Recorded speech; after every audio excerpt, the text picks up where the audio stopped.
Hello, in this video I want to show you how to set up custom LED lamp notifications in Xiaomi Redmi Note 12 Pro Plus.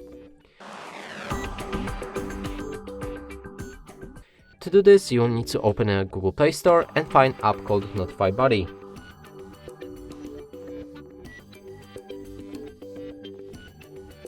Then install it. When it's ready, click on the open, move to the next step and grant 3 different permissions.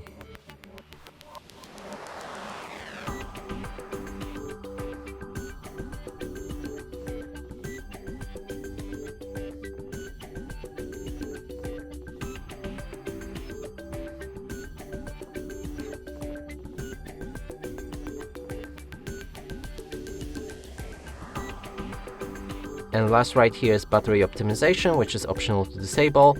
I'm gonna leave it enabled like as it is. Now click on OK and the app should be ready. We can see 4 different tabs: user, system, active and settings. In user you can enable any app to allow for custom LED lamp notifications. In system you can find all system bound apps. In active there's all apps that we've just activated, and in the settings we can customize our LED lamp with different size, shape, placement on the screen. Now click on the test button and you should see it right here in the top left corner. And that's it for this video. Hope you like it. Please consider subscribing to our channel, leave a like and a comment below.